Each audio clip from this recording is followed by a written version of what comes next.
The day Laura and I packed up our car and took off from the stifling confines of the city was sweltering. One of those scorching summer days where you could see the heat shimmering off the concrete. Yet the moment we hit the open road, a sense of relief washed over me. A feeling of liberation as the city's skyline faded in the rearview mirror. There was something incredibly freeing about having everything we needed packed up in our old SUV, heading towards an untethered future, even if it was only for a few days. We chatted about everything and nothing during the drive, letting the radio fill any potential lulls in the conversation. The journey to our rented cabin was a series of winding country roads, surrounded by dense forests of evergreen trees. Their needles illuminated in the golden afternoon sunlight. The view was gorgeous, made even more surreal by the layers of thick white clouds strewn across the otherwise clear blue sky. After several hours, we arrived. The cabin was perched on the edge of a pristine azure lake, secluded and charmingly rustic. It was the kind of place that seemed to have been plucked right out of a postcard or an old-timey romance novel. There was a sense of timelessness about it, as though it had been untouched and waiting for us, suspended in its own peaceful world. Laura's eyes sparkled as she took in the sight. She was always the more adventurous one, always brimming with a restless energy and an insatiable desire to explore. "Isn't it perfect, love?" she asked, her face glowing with the fading sunlight. Her hand found mine, her fingers interlocking with my own, a familiar comfort that sent warmth rushing through my veins. We spent the evening unpacking and settling in, exploring every corner of our temporary abode. The cabin was cozy, with exposed wooden beams and a stone fireplace that added an intimate warmth to the place. Antique fishing gear and family photographs adorned the walls, reminding us of the many people who must have shared moments here before us. We cooked dinner together, the scent of garlic and onions filling the small kitchen. Laura laughed at my clumsy attempts to chop vegetables, her laughter a melodious sound that made the walls of the cabin come alive. As night fell, we sat on the porch overlooking the lake, listening to the chorus of crickets and the gentle lapping of waves against the shoreline. Laura nestled into my side, her head resting on my shoulder as we watched the sunset, painting the sky in breathtaking hues of orange, red, and pink. In that moment, I felt an overwhelming sense of contentment, with her hand in mine, in a cabin nestled in the lap of nature. But as the darkness of the night gradually swallowed the tranquil beauty of the day, an eerie silence descended. The usual comforting sounds of nighttime seemed subdued, almost non-existent. There was an unsettling stillness in the air. As we retreated into the cabin, I remember pausing to look at our reflection in the lake, distorted and wavering under the silver glow of the moon. I felt a tingle, a cold shiver run over me. It must be the mountain air, I thought to myself. If only I knew how terribly wrong I was. After the excitement of our arrival had simmered down, the night brought a sense of calm serenity. The cabin was cozy, warmed by a fire I had managed to spark in the ancient stone fireplace. We sipped on cups of hot cocoa, the bittersweet chocolate taste lingering on our tongues as Laura started spinning one of her elaborate tales. She had a gift for storytelling, an ability to paint vivid images with her words that always left me captivated. As we curled up in the plush rug in front of the fireplace, the soft orange light playing off of Laura's animated features, I noticed it for the first time, the crunching sound. It was subtle, almost too faint to hear over the crackling of the fire and Laura's low, soothing voice. But it was there, a steady, rhythmic crunch that seemed to be coming from just outside the cabin. I held up a hand, stopping Laura mid-sentence, my head cocking slightly to one side to listen. Her brow furrowed in confusion, but she fell silent, the embers from the fireplace casting dancing shadows across her face. The sound became clearer. Footsteps. An unmistakable patter on the gravel path that led to our cabin. The calm serenity of the night suddenly felt like an oppressive weight, a smothering blanket of silence punctuated only by those rhythmic footsteps. I felt Laura's hand tighten in my own, her body stiffening next to me. Our eyes met, confirming the unease we both felt. Silently, I rose from our comfortable nest, paddling softly over to the cabin window. I pulled the curtain back a fraction, my breath hitching as I strained my eyes to peer out into the moonlit yard. There was nothing there, just the silent silhouette of trees swaying gently in the night wind, and the faint reflection of the moon on the lake's still surface. "What is it?" Laura's voice was hushed, heavy with apprehension. "Nothing, I think," I replied, trying to sound reassuring. "Just some nocturnal animal, probably." The explanation seemed plausible. We were in the middle of nature, after all. It wasn't unreasonable to have a few nighttime visitors. Yet despite the logic, a sense of unease lingered, and I had a bad feeling in the pit of my stomach. We returned to the fire, but the easy coziness of before was gone.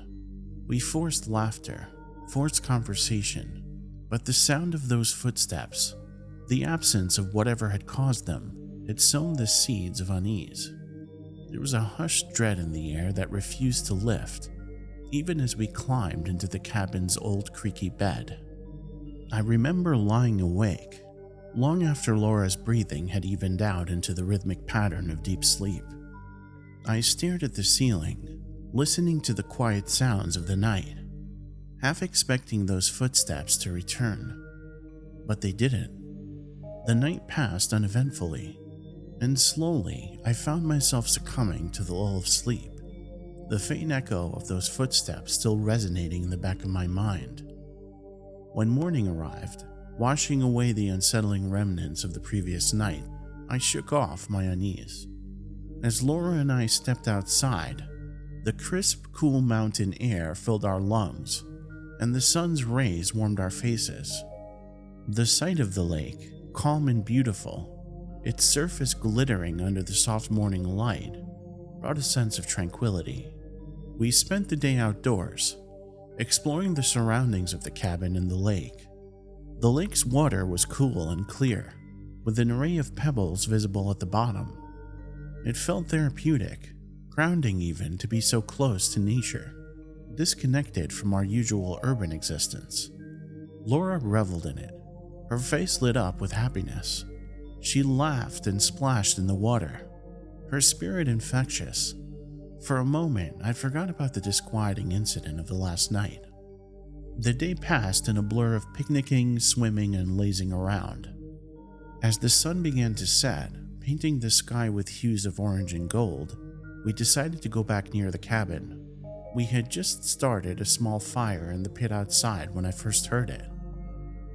A low, mournful cry echoing across the lake. I froze, my heart hammering in my chest. The sound was unlike anything I had heard before. It wasn't the call of a bird or a wild animal that I could recognize. It was ethereal and almost melodic, but with an underlying sense of melancholy that seemed to resonate deep within me. Laura, engrossed in flipping burgers on the makeshift grill, didn't seem to notice. I stared out at the lake, the sun's last rays casting long shadows over the water. The sound seemed to hang in the air, a haunting melody that contrasted starkly with the tranquil scene in front of us. "Did you hear that?" I asked, my voice barely a whisper, still staring at the lake. "Hear what?" she asked, looking up from the grill, her eyes meeting mine. "That sound, like a cry or something," I explained, struggling to put it into words. She cocked her head, trying to listen, but there was nothing more. The eerie echo had faded, leaving behind an unsettling silence. "I didn't hear anything, love. Maybe it was the wind?" she offered, shrugging her shoulders before turning her attention back to the grill. Maybe she was right. It was probably just the wind, but something deep within me, an instinctual part that we all carry from our ancestors, sensed danger. A shudder coursed through my body, and suddenly, the chilling events of the previous night didn't seem so easy to dismiss. Yet I chose to remain silent, not wanting to alarm Laura or ruin our serene evening. But as we ate and laughed under the starry sky, the haunting echo of the cry across the lake played on repeat in the back of my mind. It was a grim reminder that we were not alone in the secluded paradise. Night had fully taken hold by the time we went inside the cabin. The remnants of another day well spent still hung in the air. I tried my best to keep the eerie incidents at bay, pushing them back to the recesses of my mind, but they clung stubbornly, casting a slight gloom over the otherwise cozy night. We settled down by the fireplace. Laura snuggled against my side, leaning comfortably on me. The fire crackled and popped, casting long shadows that danced on the wooden walls of the cabin. I could feel Laura's warmth seeping into me, a comforting balm against the growing unease that had taken up residence within me. She was half asleep, her breath slow and rhythmic against my chest, when I heard it again. The crunching footsteps from the night before. The sound cut through the silence, sharper and closer this time. I stiffened, my heart pounding hard in my chest. I could feel Laura stir against me, awakened by my sudden tension. Her eyes met mine, wide and questioning. "Footsteps," I managed to whisper, my voice barely audible above the fire's low hum. This time she heard them too. Her eyes widened further, the hazel irises reflecting the flickering light from the fireplace. I could see the same fear that I felt mirrored in them. Silently, I rose from the nest of blankets, moving towards the window. The cabin had no locks, a quaint detail we had initially found charming. Now it felt like a glaring security flaw. We felt exposed, vulnerable. I peered out into the darkness, the fear within me very palpable and real. But the night was inscrutable, revealing nothing. The footsteps had stopped, replaced with a dead silence throughout the dense forest surrounding the cabin. Laura joined me at the window, her hand finding mine, fingers interlacing in a tight grip. We stood there for what felt like an eternity, staring out into the impenetrable darkness, waiting for something, anything, to happen. When nothing did, we reluctantly decided to turn in for the night. We reasoned with ourselves, attributing the sounds to some curious animal, or even the cabin settling. But our reasoning felt hollow, and it did little to soothe the unease that was now eating at us. Our bed seemed to groan in protest as we slipped beneath the sheets, clinging to one another as our eyes adjusted to the gloom. Our breathing was loud and heavy in the silent night. Each creak and whisper amplified 100-fold in our hyper-alert state. Even the slightest movement caused the bed to shudder beneath us, tremors radiating outwards like an earthquake. I kept my arms wrapped around Laura, her body curled into mine, drawing comfort from our shared presence. But even as her breaths grew deep and regular, signaling her drift into sleep, I remained awake, my eyes boring into the darkness, my ears straining for any sounds. Sleep was a long time coming that night. The cabin that once felt cozy and inviting now felt oppressive and filled with uncertainty. My mind kept playing tricks on me, conjuring images of faceless threats lurking outside. But it was the silence, the deafening silence that seemed to press down upon us. That was the most terrifying. Morning brought a fleeting sense of safety, the light of the sun seemingly keeping our fears at bay. Yet the memory of the crunching footsteps and the mournful cry across the lake lingered in our minds. The pristine beauty of the lake, which once seemed enchanting, now took on a malevolent hue. Laura, who was usually in a chipper mood and brimming with energy, seemed more subdued. Despite her trying to keep up appearances to maintain a veneer of normalcy, I could see the fear lurking in her eyes, her smiles not quite reaching them.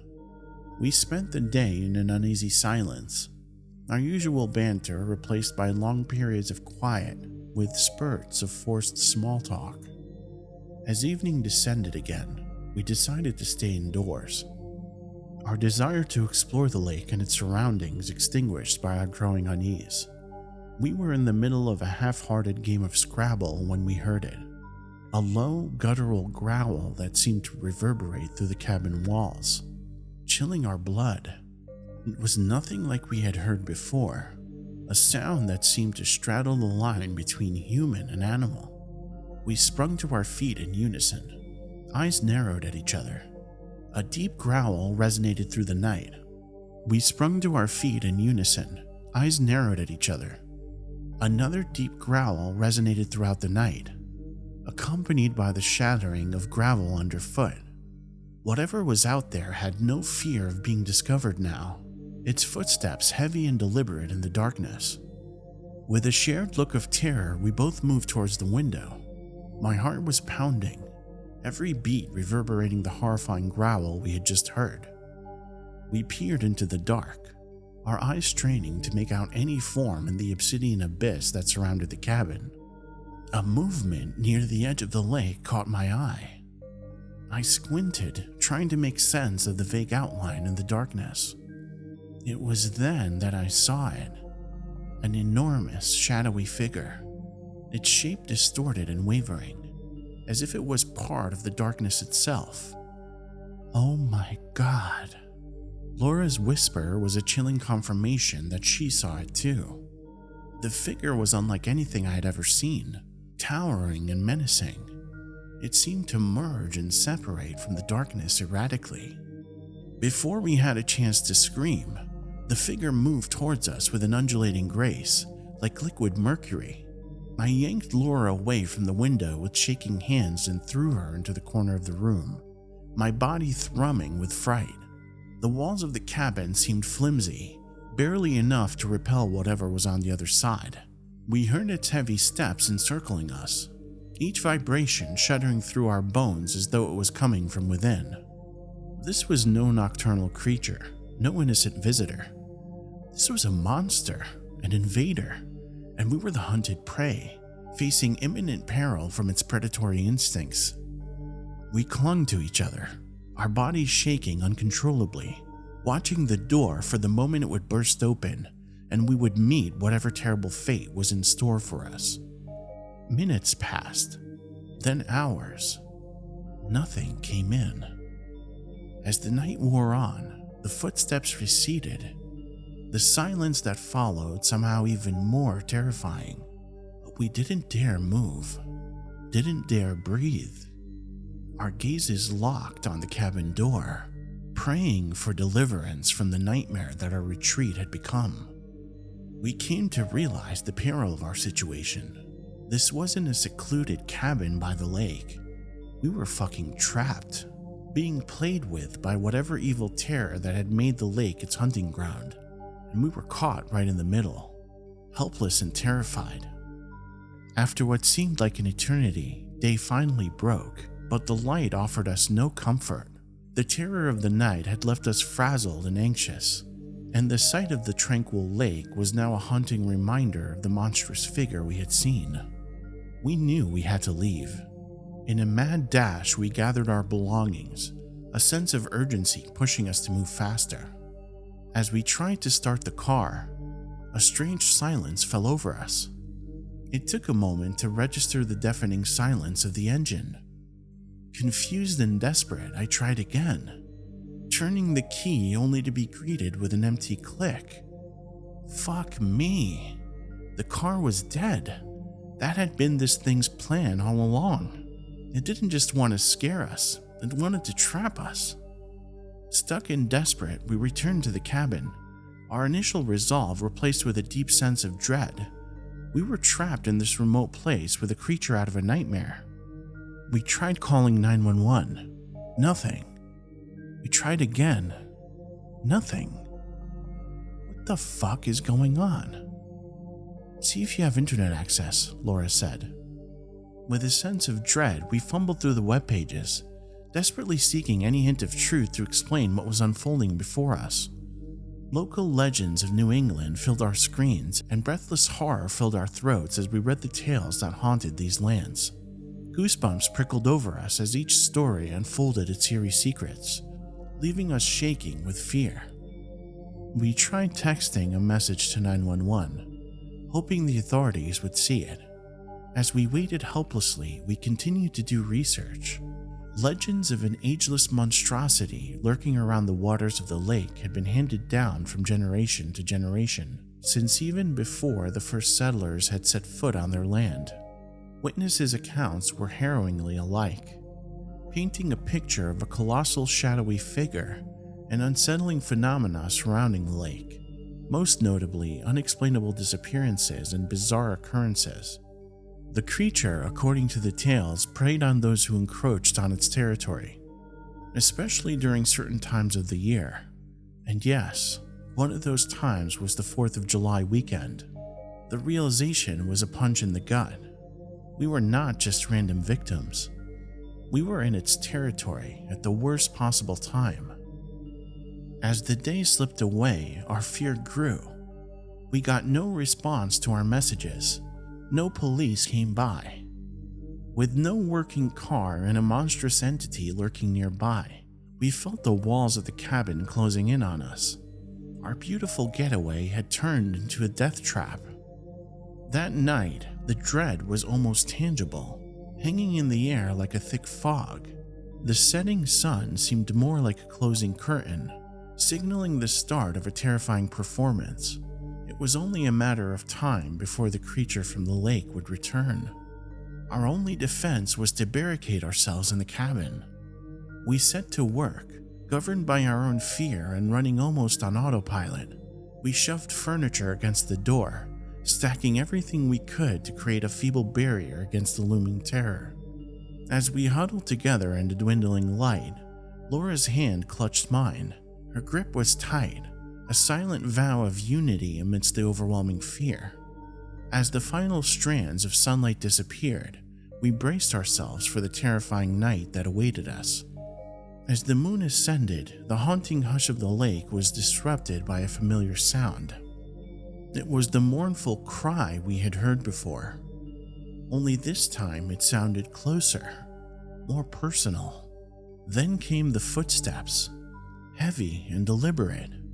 They seemed to reverberate through the entire cabin, each heavy thud a grim reminder of the inevitable, that the creature was here, and we were its prey. Then, there it was. A shadowy figure from the night before appeared outside our window, its massive shifting form visible despite the darkness.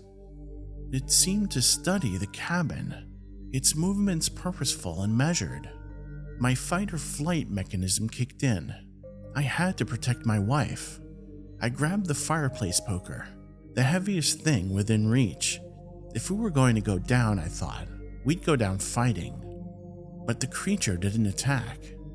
Instead, it seemed to be waiting, its silent vigil outside the window growing more terrifying with each passing minute. Suddenly, with a horrifying, gut-wrenching roar, the creature launched itself at the cabin. The entire structure shook with the impact, the barricade we'd erected barely holding. I tightened my grip on the poker, my heart pounding in my chest. Laura was beside me, a look of pure terror etched on her face. She was clutching a kitchen knife, her knuckles white from the strain. The creature attacked again, this time shattering the window. Glass shards flew across the room, glinting menacingly in the moonlight. The roar of the creature was deafening, filling the cabin with a tangible dread. In the chaos, I lost sight of Laura. Panic surged through me, raw and unyielding. I spun around just in time to see her being pulled towards the broken window, a scream frozen on her lips. "No!" I shouted, lunging towards her, but I was too late. The darkness outside the window swallowed her, the creature's chilling roar tearing through the terrifying dark landscape. My emotions were a tempest, the storm of grief and horror raging within me. Yet I knew I had to fight for my own survival. I rushed towards the creature, the fireplace poker clutched in my hand. I was running on pure adrenaline, my mind filled with a single thought: I need to kill this fucking thing. The encounter was a blur of horror and desperation. I remember the bone-crushing clench of the creature, its guttural growls filling the air. I remember the pain, searing and intense, as it clawed at me. And then, silence. The creature was gone, retreating back into the depths of the lake. I was alone in the cabin, badly hurt, battered and bleeding, but alive for now. The quiet of the cabin was deafening, the grim aftermath of the tragedy that had just unfolded laid throughout. It was in the silence that I found my voice. I started speaking into the audio recorder on Laura's cell phone, her face reflected dimly on the screen. I'm whispering into Laura's cell phone. My voice trembles, echoing back to me in the damning silence of the cabin. I need everyone to know what happened here. I want this to be a warning. The cabin is silent. The morning light peeks through the boards nailed over the windows. It's just me now, stranded in this godforsaken wilderness, with an ancient horror hiding in the belly of the lake. Each word I manage to speak makes the cold, hard truth even clearer.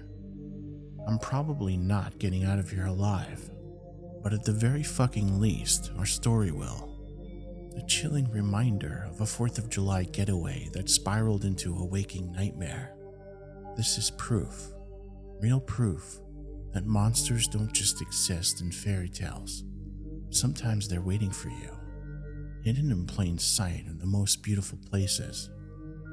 My words seem to linger in the cabin like ghosts. The morning light doesn't comfort me. It just illuminates the grim reality of my situation. Any moment now, the lake monster could return. I'm hurting like hell. Each wound on my body burns, making me clench my teeth so hard it hurts. My blood soaks through the makeshift bandages, staining the cabin floor beneath me. I keep recording, because if this is the end, I want everyone to know that sometimes we're not on the top of the food chain. Sometimes we're just fucking prey. I hear it. The creature. Its ominous sounds grow louder with each passing second, a dreadful metronome marking my remaining time. Laura. Jesus, Laura. I choke out her name, feeling my heart crack. The footsteps are outside now, a constant reminder of my impending fate. I'd love to be able to tell you that we fought like hell, that we gave it our best shot, but the truth is, we were two average people, way out of our league. I can see it. Its shape a monstrous silhouette against the battered door. God, it's fucking here.